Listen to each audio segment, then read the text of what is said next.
kwamba huyu ni ndege anayeitwa bundi, na leo ni Jumatano ya tarehe 30 mwezi wa 4 mwaka wa 2025.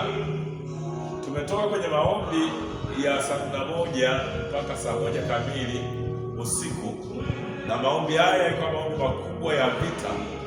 Tulikuwa tukishughulika na maadui kwenye familia zetu, kwenye koo zetu, na tulikuwa tunatumia damu ya Yesu Kristo kutuma kwa maadui kwenye koo, kwenye familia.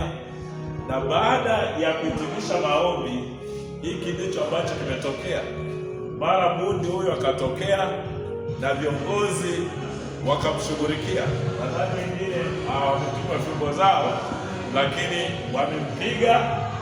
Lakini tukagundua kwamba kulikuwa na connection. Kuna mtu ambaye alikuwa amefuatwa hapo. Baada ya kupigwa tu, naye huyo binti akaanguka, na binti mwenyewe ndio huyo hapo.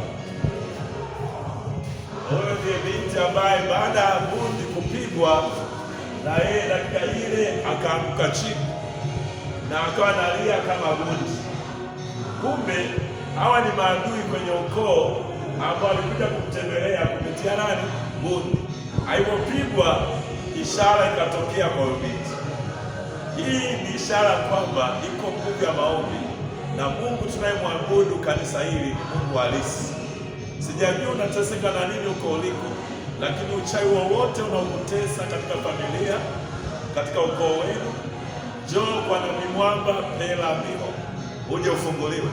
Jambo kama hili lilijificha, lakini baada ya maombi yenye nguvu na ya mafunuo, ona sasa limefichuliwa na binti amekuwa mzima sasa, kwa jina la Yesu. Shalom.